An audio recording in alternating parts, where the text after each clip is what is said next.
welcome to the November the 22nd, 1994 taping of It Happened in Grand Prairie, as we bring you the history of the people that were important to Grand Prairie in the past that are also making contributions at this time.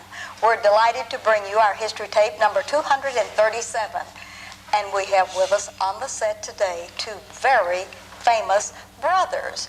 Usually we bring a couple to you and come from a different direction, but we're very excited today because we have two people that know a lot about the history of Grand Prairie of the past. And we're very pleased to welcome, first of all, Mr. Olin Massey. Mr. Olin Massey, yes, welcome to the set. Thank you. Thank you. How privilege. We're glad to have you in this history seat for a change other than the other hats that you wear in the community. And Mr. Herschel Massey. Glad to be here. Glad to have you with us, and I believe that is you have just really left your first love of Grand Prairie and moved a little bit to the south temporarily. Maybe we'll get you back one of these days, and we're glad to have you on the set also. Heart's never left here. That's it. Knew your heart had never I left. think he's now living on the farm because he wanted to be outstanding in his field. That way, that's a good way to be outstanding in your field, isn't it? All right, let's begin. And I believe, Olin, you did divulge a secret and tell me that Herschel is just a tinge older than you are, as my granny would say. Yes, of course, I look older than he is, Yes, but he is a little. He's the senior member on the set today. Emotionally and otherwise, he's much younger than I am, but chronologically, he is older. And he knows the history of Grand Prairie when our grocery store, my father's grocery store, Massey's Grocery, was on the downtown. Actually, where it is now is the open spot where you saw that little sub-courthouse. Yes. Wings Theater was there. They tore it down. Before the Wings Theater, there was Massey's Grocery. Oh. And this guy, He knows about he knows all about that. All right, before we call on him to talk about the grocery store downtown, we'd like for you to look out into your camera, Olin, and establish your genealogy. We'd like your mother and father's name, and when you name your mother, if you would give us her maiden name, that gives us a tie-in in genealogy. Back in 1921, right. My mother and father met somewhere at Sardis, at the old school in Sardis, Texas. Sardis is in Ellis County, just a little bit, I guess it's a little bit east of Midlothian. All right. Both my father's family and my grandmother had 8 children. My grandmother raised those 8 children basically alone because I think my father's dad passed away when he was about 6 or 7 years of age. Would you name us that grandmother, please? That was Prairie Massey. All Prairie right. Massey. And Okay. her maiden name was Knowles. Most of her family now is still a lot of them around in Roby, Rotan, Sweetwater. They came there as old settlers, lived in dugouts and settled that part of the country. My grandmother came from Tennessee to that West Texas area and then migrated down here in the Ellis County area. Most of my father's family are deceased now, and I guess all my uncles and aunts are deceased. All right, give us your father's full name, please. My father's name was H. Massey, Herschel Henry Massey. Was it Henry Herschel or Herschel Henry? I get that mixed up. Herschel Henry. Herschel Henry Massey. All right. And married my mother, who was a fleaman. And they were a What family. was her first name? Irene. Irene. Irene is the word that means peace, and my mother was a peaceful lady. That's the Greek word for Irene, Irene, and her name was Peace, and she was a beautiful mother. She passed away a couple of years ago at 82. My father passed away some years ago at 57. But she was born in the Sardis area. She was a fleaman, also about the 4th daughter of a family of, was it 8 or 9, Herschel? 8 children, both 8 sides. children, both sides, 8 children. And her brother, she still has a brother, 2 brothers living, and the others are gone. All right. Now, what did your dad do for a living before he, down around Sardis, before he came to Grand Prairie, Texas? Well, my dad, of course, he was the singer in our family, and All right. I think that was a gift. He was just a gifted gentleman when it came to music, and had a wide range. I used to try to keep up with him. He was my inspiration. He had a low bass. He could sing the low bass, the high tenor. In his early days in high school, he was quite an athlete, and I think he must have enjoyed singing and during those early days, went to Jacksonville, Texas to to study there with a stamp school. They had a stamp Yes. school in Jacksonville. They were so impressed with him that for a short period of time, they took him with their trips on their tours, and he was their alternate singer. They would feature him in a solo or something, and he would sing the high alto or the low bass as one of their alternates. He met my mother at that sort of school, and I think that stopped that traveling.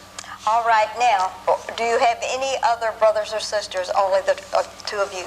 Just this guy to my right and myself. All right. Now, let's get back then to Herschel. Herschel, let's look out into your camera and tell us where you were born and when you were born and where you were born. I was born in Midlothian, Texas. All right. In 1931. Okay. Moved to Grand Prairie when I was a year old. It's about 1932. My father had a grocery store, and my mother.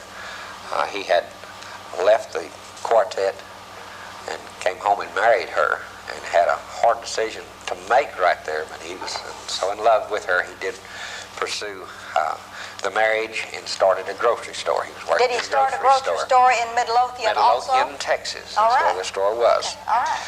And had the store there for a period of time, very short period of time, and then moved to Grand Prairie. And of course, from the dates, this was during the Depression. Yes. And he said they took post-toasty boxes full of adding machine tapes because that's the way they let credit out at that time. And they just signed on an adding machine tape and stick it in an envelope, what his name was. But they took post-toasty boxes and all full of bills that people owed them and poured them into the creek from a bridge on their way to Grand Prairie. And for years after that, they did come to Grand Prairie and open a grocery store here. People would call and say, I don't know how much money I owe you, Massey, but I owe you some money. It's been on my mind, and I can pay it now. And sometimes people would send him a check, and if they had an address, he'd send it back to them. Not that, he didn't need the money, but at any rate, it'd been too long, and he had to take their money after that long a time. And, but he used to tell that story, and kind of laugh, and Mother did too. He said, well, nearly everybody where we left either was kin to us or owed us money. That's but two at any things. rate, they started all over in Grand Prairie about latter part of 1932.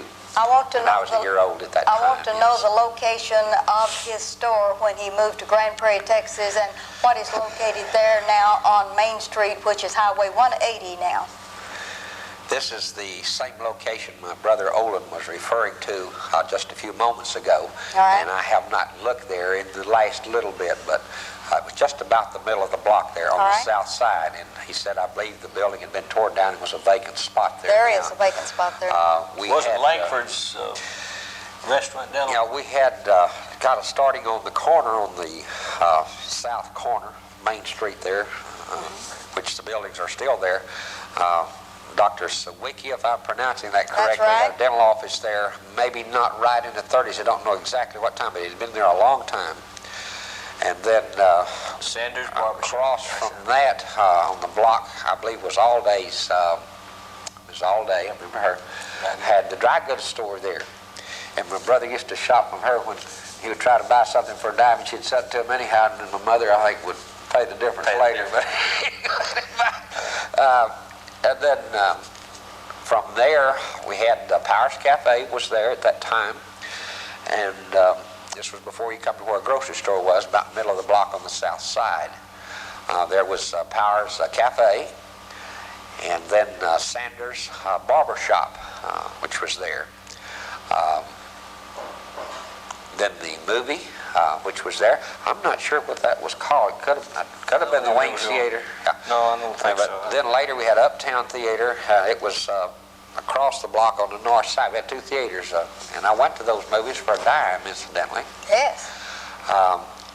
They had, in the barbershop, the floors were made out of a hard substance, tile, and you could bounce marbles on it. And we would bounce marbles on that floor, and they would bounce nearly to the ceiling when we would touch it. And they had a colored gentleman by the name of Kirk. And he had never been to school. But he had been taught how to write some, and he wrote one of the most beautiful hands. It would come out as though it were old English print, one of the most beautiful handwritings that you ever looked at. And he kind of helped raise me. He'd put me on his shoulder because I was at the grocery store down the way. But people would come in to get a haircut or whatever, and they would ask him for a sample of his writing. It was so beautiful.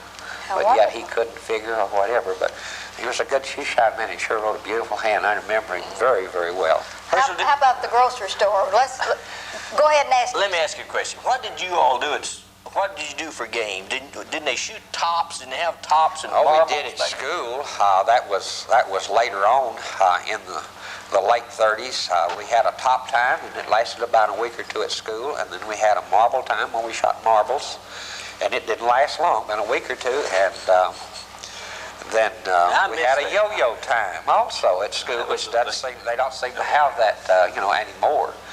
But our grocery store, all the prices of stuff wasn't very much. We had even like adding machines, which were crank handles.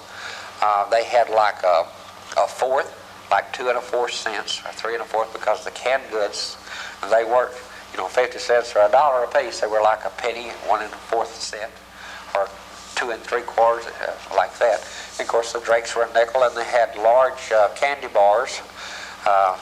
Hershey bars and Baby Ruth for a nickel. That was unbelievable size compared to the other prices. Did you work for your dad in the grocery store? I did as a kid. I grew up in the store. We both grew up. My father also had farms and ranches in Midlothian, Texas, and also in Glenrose, Texas. And during the Second World War, he had a priority to kill his own beef. And he would spend quite a bit of time. I had a few hundred head of cattle scattered out different places. He'd spend quite a bit of time baling hay in the thrashers and with the cattle, and my mother would keep up, with the grocery stores. And when I was smaller, I'd go to sleep under the counter with the old cat while she was checking out the groceries. And at times we had rains where it would come up like 8 or 10 inches over the curbs into all the stores there. Pretty well, it was a mess. Sold the flowers. We had cotton pickers would come in huge trucks, and we'd dip ice cream for them till your arms nearly fall off. Was Main Street paved at that time? Yes, it was paved. It was paved. Yes. My dad, a lot of people would come in on Saturday nights, and he'd say, "Well, I don't have a closing time, so I'll keep the store open until there's not a nickel left in town," was the saying that he had, which I remember. I used to watch him. People bought things in larger quantities then. They'd buy flour in 50-pound sacks, and beans and stuff. It did not come packaged. The cookies were in sort of a glass case like they were even back in the 1800s. The beans were in huge bins. They'd empty them in 100-pound sacks into the bins and had scoops that they would sack them up. Dried fruits would come in. Christmas candies would come in crates, and we had to sack them up and weigh them and put the prices on the shelves from there. The syrup, they would buy them in gallon cans. Take a piece of adding machine tape, open up the can with a hammer or a little crowbar, stick the adding machine tape into the syrup can, and let them taste it. Ribbon cane, whatever, off the adding machine tape. And I used to get a kick out of hearing my daddy. He could speak Spanish somewhat too, and he would sell the flour and the vinegar. I used to have to suck on the hose to get the vinegar out. And they'd bring their bottles and had a little hose and a big old barrel, and you'd suck on it and siphon it out. And once it started, that used to be one of my jobs too. Yes. But I have a lot of fond memories of Grand Prairie and the grocery stores. We lived in the back of our grocery stores, which a number of the merchants did. To go on down the street from where we were a few moments ago, to the left of us, on the other side of the barber shop there, I believe it was called Page's. I think it's a 5 and dime store. Memory is correct. And we bought skull caps in there. That was kind of the rage at that time for the youngsters. They looked kind of like an aviator's old aviator cap. And after a while, they had little goggles where you could pull down over and fit tight. And they were fairly warm. This is before World War II, right? Yes, this is before World War II. This has been in the mid-30s, mid-late 30s.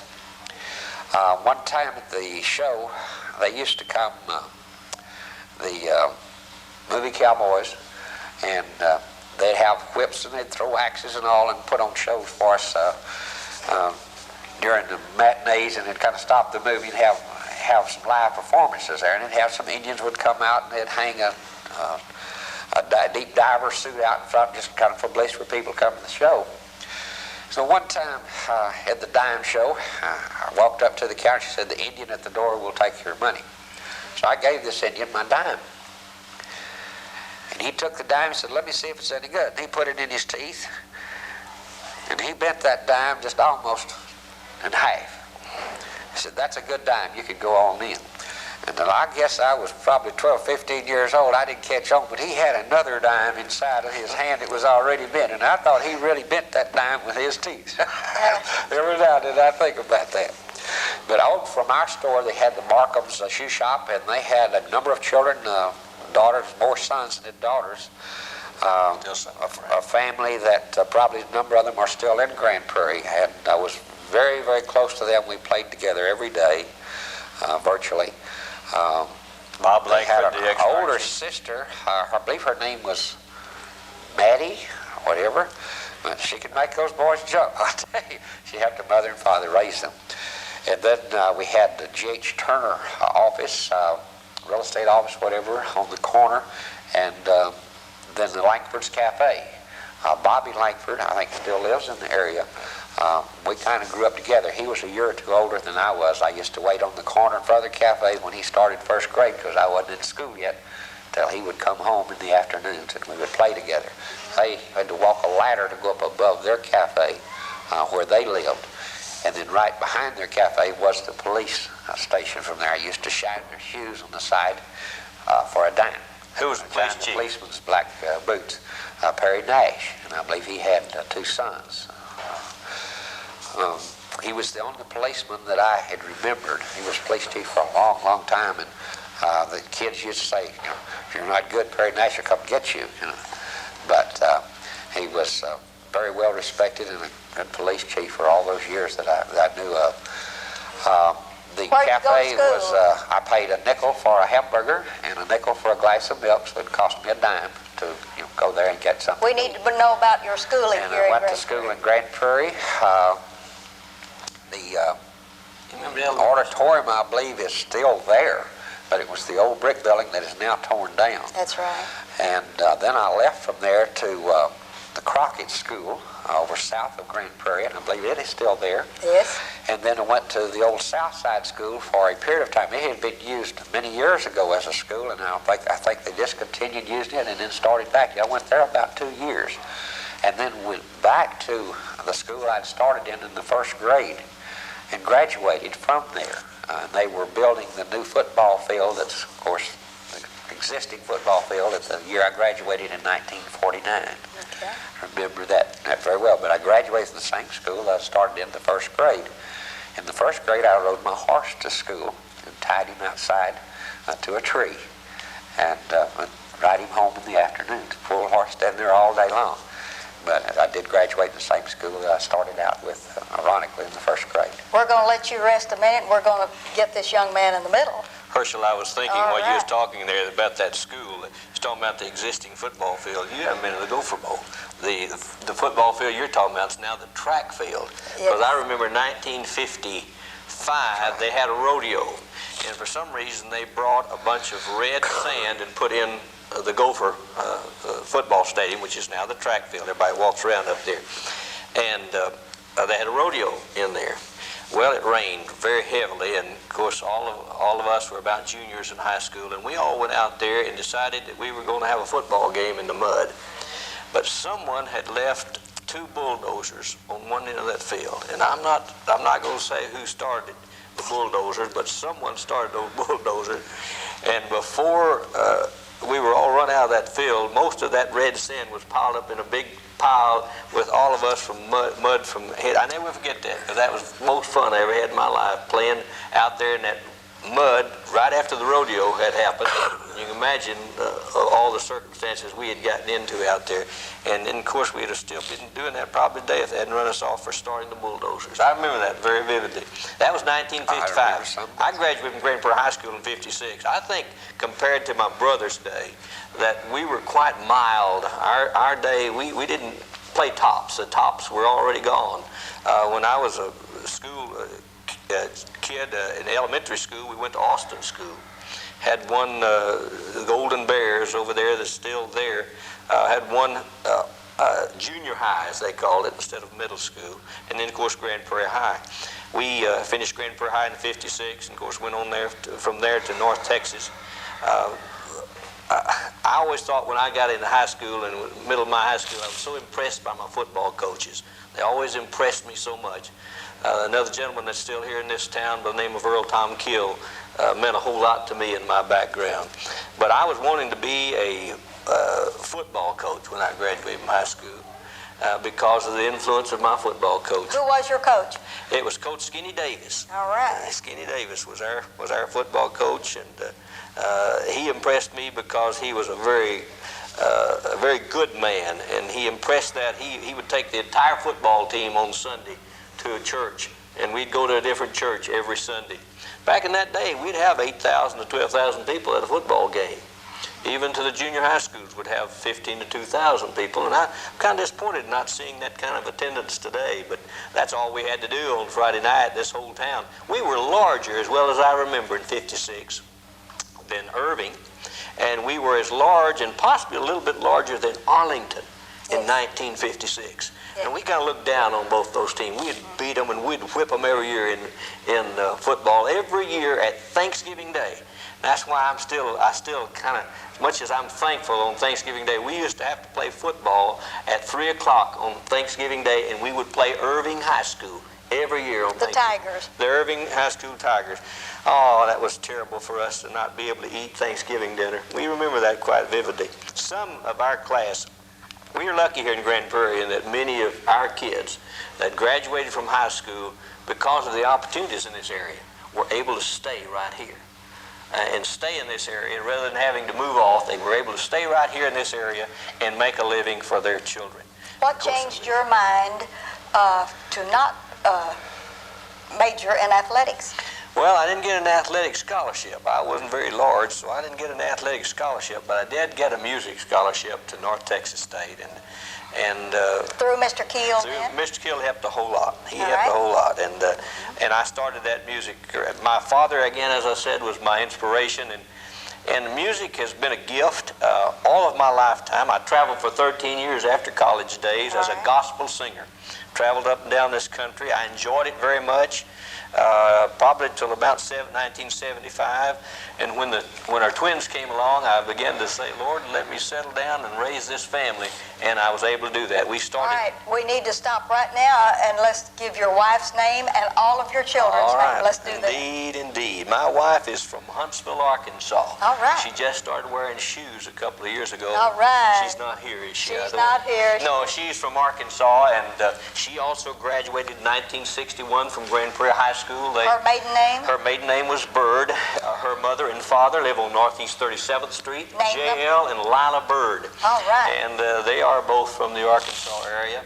And Mr. Bird retired from the Turnpike, the old Turnpike out here. Yes. He's a turnpike, and she has one brother, so there's only two of them. Name him. His name is Sammy Bird.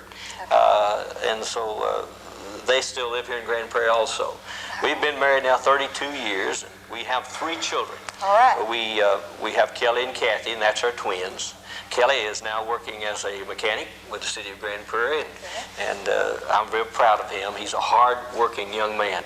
My youngest son, his younger brother, is in the Navy. Hopefully we'll have him home pretty soon. Oh, great. He and his wife are going to make me a proud grandfather again. Give us your youngest son's name. Jeff. That's right. Jeffrey Massey, and he's in San Diego. Actually, he's right now in Singapore. Did you name me the other twin? That's my daughter, and I'm going to get to her because she has given me the most prized possession of my life, and that's my granddaughter. And I could talk for 2 or 3 hours about that granddaughter. She's 2 years of age, and her name is Hannah. I keep thinking Hannah should be picking tulips with Heidi. Yeah. Because I think that's such a beautiful name. But Hannah, she's 2 years of age, and we're proud of all of our families. Well, of course you are. Now, do you have any grandchildren?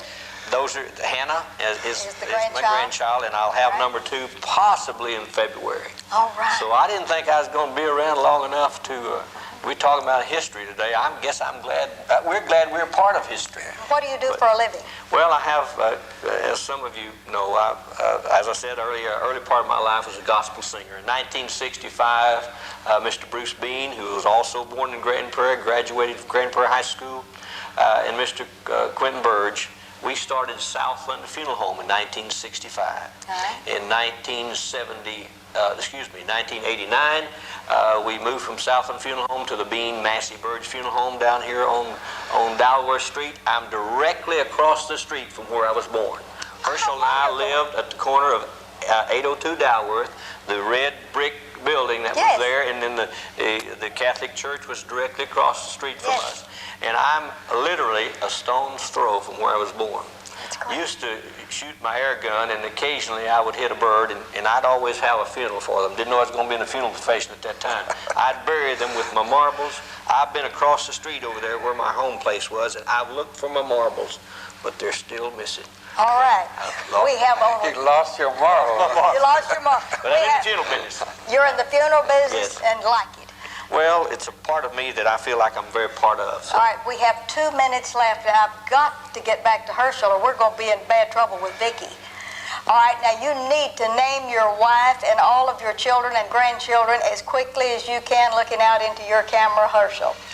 All right, my wife she was born in Belton, Texas. Her maiden name? Belton, Texas, and she was a mower. All right. Victoria Mower. She goes by the name of Vicki. All right. And we have a daughter. His name is Melissa Massey, and she goes to school in Shreveport, Louisiana. She's a freshman this year, and BCC, Baptist Christian College, and she's going there on a cheerleading scholarship. All right. And she's home at this moment for the holidays, and she's the joy of our life. It seemed like only yesterday that she was running around saying, "I'll get it for you, Daddy," just a toddler. They grew up fast. Yes, they really do. But she has been a joy of our lives. She certainly has been. And Vicki is an important person in your life and an outstanding citizen in Midlothian, and anything else about outstanding citizen of the year this past year in Midlothian, Texas. Yes. And she does a lot of civic work. And keeps up with the golden age of people there, and some in Dallas and also in Midlothian, Texas. Well, we're so glad to have had both of you gentlemen on the show. Before we end, I need for you to look out into your camera, Olin Massey, and I need for you to just, in half a minute, encourage the boys and girls to pursue whatever they need to do to be successful. Well, even though you don't know as a child what you're going to become as an adult, the days will pass, and you just keep on keeping on, and the good Lord will find a path for you, and you can take that path and enjoy life. I've enjoyed life. I enjoy today. I look forward to tomorrow. I really don't look back all that much, but I'm thankful for my friends and those people that have brought me to this point. And as I say, I'm just going to move on from here. Other than the Gopher Alumni Association, name your 2 most important avenues. We're going to have to wind up. I'm going to have you back and interview you again, though we're out of time. Thank you, gentlemen, for being with us today. It's just wonderful. Enjoy it. And this is Ruthie Jackson reminding you that history is as we live and do.